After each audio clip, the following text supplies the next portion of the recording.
नमस्कार. Bank of महाराष्ट्रामध्ये officer scale 2 च्या 500 जागांची एक नवीन जाहिरात नुकतीच प्रसिद्ध झाली.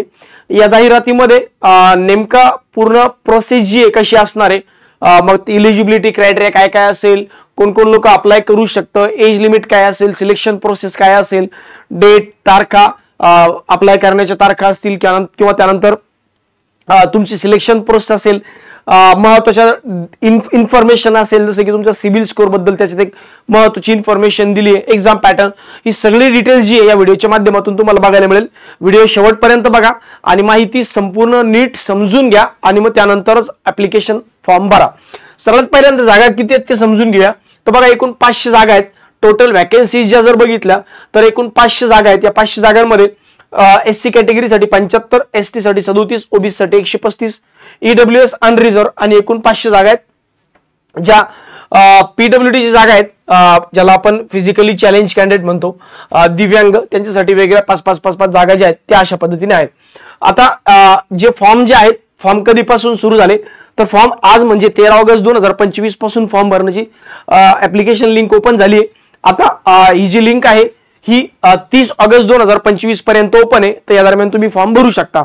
दुसरा महत्त्वाचा मुद्दा येतो की सर यासाठी कोण कोण लोक एलिजिबल आहे, कोण कोण फॉर्म भरू शकतं. बघा, एज्युकेशनल क्वालिफिकेशन मध्ये कोणत्याही शाखेचा पदवीधर, bachelors degree, BA, BCom, BSc, engineering, agriculture, कुठल्याही शाखेचा पदवीधर फॉर्म भरू शकतो. सोबत हे जे क्वालिफिकेशन आहे हे डिझायरेबल आहे. डिझायरेबल म्हणजे कंपल्सरी नाहीये. याच्यामध्ये क्वालिफिकेशन मध्ये असल्यास प्राधान्य देण्यात येईल, नसलं तरी चालतं, काही प्रॉब्लेम नाही. म्हणून इकडं जे professional qualification like CMA, IFA, CFA, ICWA हे वाले जे कम्प्युटर कॉमर्स रिलेटेड कोर्सेस आहेत किंवा डिप्लोमाज आहेत किंवा डिग्रीज आहेत, हे असलं तर ओके, नसेल तर कंपल्सरी नाहीये. त्यामुळे याच्याबद्दल टेन्शन घेऊ नका. सोबत JIB आणि CIB एक्झाम जे आहेत या पास असल्यास प्राधान्य देण्यात येईल, पण याचा अर्थ असं नाही की या सुद्धा कंपल्सरी आहे. त्यामुळे JIB CIB जरी तुम्ही पास नसाल तरी तुम्ही इथं फॉर्म भरू शकता. यासाठी सगळ्यात महत्त्वाची गोष्ट आहे की ग्रॅज्युएशन झालं असावं, सोबत एक्सपिरियन्स असावा. पण एक्सपिरियन्स कुठला चालतो सर? एक्सपिरियन्स बघा, experience of 3 years as an officer क्लर्कचा नाही, एक्झिक्युटिव्ह क्लर्क मध्ये येतं. त्यामुळे एक्झिक्युटिव्हचा एक्सपिरियन्स चालणार नाही, ऑफिसर म्हणून एक्सपिरियन्स पाहिजे. असिस्टंट मॅनेजर असतं, डेप्युटी मॅनेजर असतं किंवा प्रोबेशनरी ऑफिसर असतं सुरुवातीला, नंतर ट्रेनी ऑफिसर, हे सगळे लोक इलिजिबल असतात, पण ऑफिसर म्हणून पाहिजे. Any schedule public sector bank किंवा शेड्यूल प्रायव्हेट सेक्टर बँक या 2 पैकीच पाहिजे. सर मी कोऑपरेटिव्ह सोसायटीमध्ये काम करतो, चालत नाही. सर मी अर्बन बँकेत काम करतो, चालत नाही. मी एखाद्या प्रायव्हेट बँकेत काम करतो, प्रायव्हेट नाही ऍक्च्युली, प्रायव्हेट चालतं, आपलं शेड्यूल प्रायव्हेट बँक चालतं. मी एखाद्या गावाकडच्या पतसंस्थेत काम करतो, चालत नाही. कुठला एक्सपिरियन्स चालतो? फक्त पब्लिक सेक्टर बँक आणि private sector bank.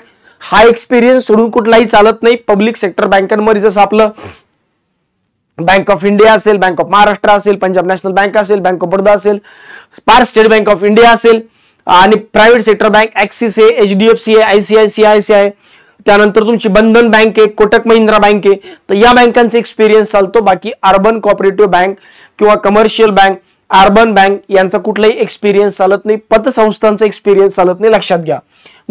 Experience in credit rated areas, branch head, incharge is preferable.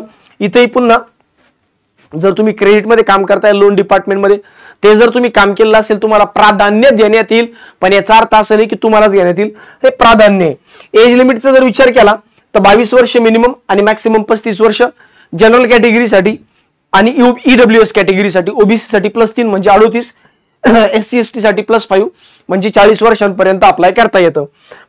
काय काय जॉब प्रोफाईल असेल?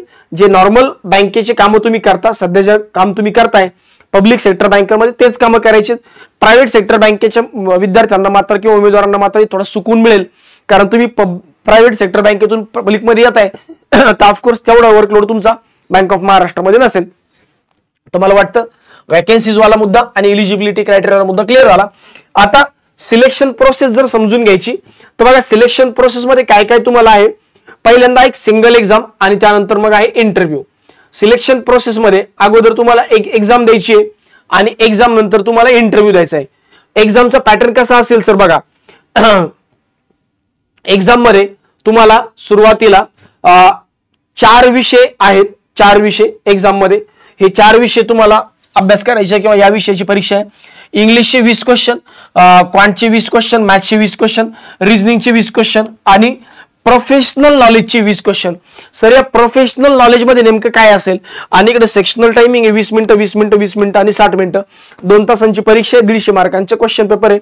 यासाठी एका क्वेश्चनला 1 मार्क अलॉट केला जाईल आणि जर चुकला क्वेश्चन तर 1/4 किंवा 0.25 मार्क्स निगेटिव्ह होतील. याच्यामध्ये जर तो सर मला इंग्लिश थोडंफार येतं, क्वांट थोडंफार येतं, रिझनिंग येतं, पण प्रोफेशनल नॉलेजचा काय भानगड आहे, तर professional knowledge will consist of banking and management related questions. म्हणजे banking related day to day काममध्ये तुम्ही जे काम करता स्टॅटिक बँकिंगचं तो वाला एक पार्ट, सोबत थोडंफार करंट अफेअर्सचे क्वेश्चन पण विचारले येतील, पण specific related to banking industry किंवा आरबीआय सर्क्युलर याच्यावर हे रिलेटेड क्वेश्चन्स असतील असं मला वाटतं डेफिनेटली. ठीक आहे, तर हा एक्झाम पॅटर्न आहे. ही एक्झाम तुम्ही पास केली की तुम्ही इंटरव्ह्यूला जाताल, आणि एक्झाम आणि इंटरव्ह्यूचं वेटेज जे आहे 75-25 आहे. म्हणजे एक्झामचे जे मार्क आहे ते 25% मध्ये येतील आणि इंटरव्ह्यूचे मार्क जे हे एक्झामचे मार्क जे ते 75% मध्ये येतील आणि इंटरव्ह्यूचे मार्क जे हे 25% मध्ये येतील. असं 3-1 म्हणा किंवा 75-25 रेशोमध्ये तुमचं फायनल सिलेक्शन होईल. अशा पद्धतीचा हा क्रायटेरिया आहे. जर नंबर ऑफ ऍप्लिकेशन खूपच कमी आले की नंबर ऑफ ऍप्लिकेशन तेवढे आलेच नाही, आता फॉर एक्झाम्पल नॉर्मली एका जागेसाठी 3 किंवा 4 कॅन्डिडेटला बोलावलं जातं, समजा 2000च्या आतच ऍप्लिकेशन आले तर यांचं म्हणणं आहे आम्ही एक्झाम पण घेणार नाही. पण जर नंबर ऑफ ऍप्लिकेशन जास्त आले तर डेफिनेटली आम्ही एक्झाम घेऊ.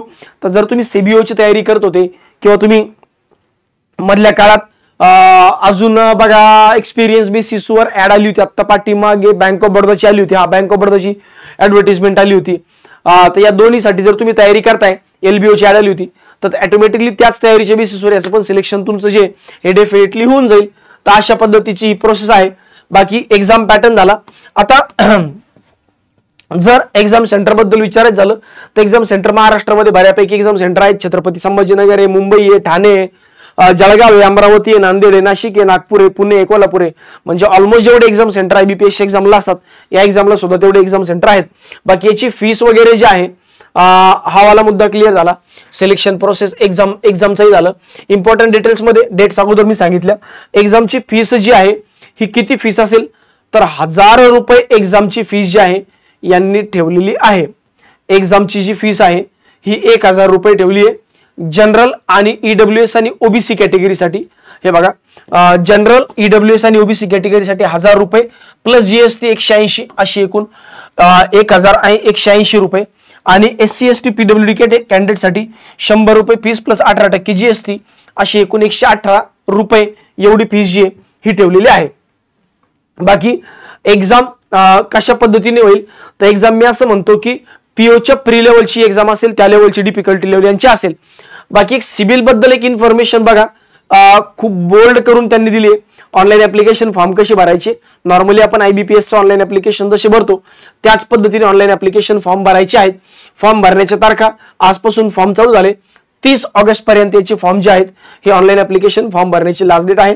फॉर्म भरल्यानंतर पीडीएफ म्हणजे ऍप्लिकेशन फॉर्मची पीडीएफ ही डाउनलोड करून डेफिनेटली सेव्ह करून ठेवा. ऑनलाईन फॉर्म भरताना तुम्हाला तुमचं जे एक्सपिरियन्स सर्टिफिकेट आहे हे अपलोड करायचे. एक्सपिरियन्स सर्टिफिकेटची पीडीएफ अपलोड करायची.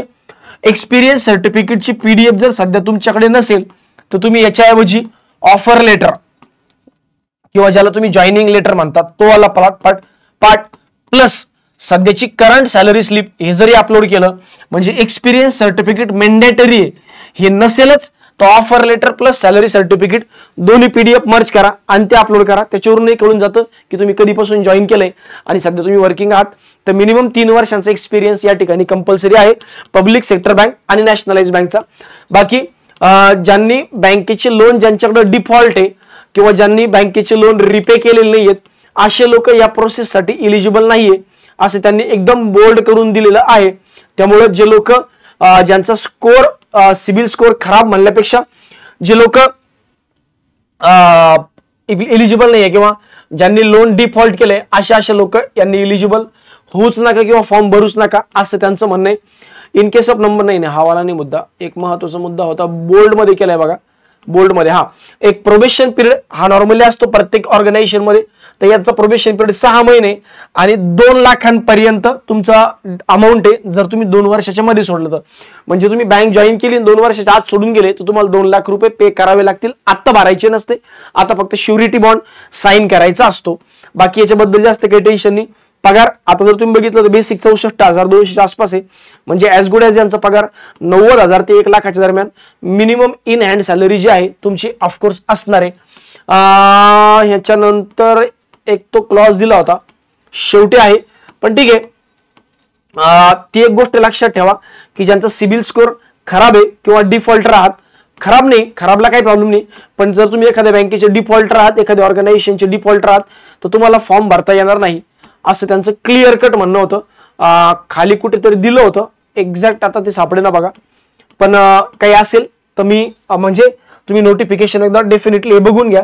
ज्यांचा स्कोअर बद्दल तुम्हाला कन्फ्युजन आहे नोटिफिकेशन मधले एक्झॅक्ट मला ते सापडे ना, इन्फॉर्म थ्रू बँक, हा ठीक आहे.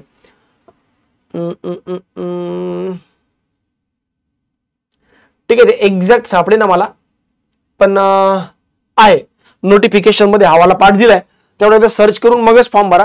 पण हा कन्सर्न कुणाला आहे, हे टेन्शन कुणाला आहे, असे विद्यार्थी किंवा असे उमेदवार ज्यांनी कुठल्या बँकेचं लोन बुडवलंय, बाकी हेच लोक एलिजिबल नाहीये, बाकी सगळे लोक फॉर्म भरू शकतात. पुन्हा सांगतोय 3 वर्षांचा एक्सपिरियन्स लागतो, तो पण पब्लिक सेक्टर बँक आणि प्रायव्हेट सेक्टर बँकचा. या व्यतिरिक्त कुणाचाही एक्सपिरियन्स चालत नाही. या संदर्भात कृपया कुणी फोनही करू नका, कारण ते माझ्या हातात नाही. Bank of India, bank of महाराष्ट्राची ती पॉलिसी आहे आणि तीच फॉलो केली जाईल. एवढंच तुम्हाला सांगायचं होतं. धन्यवाद.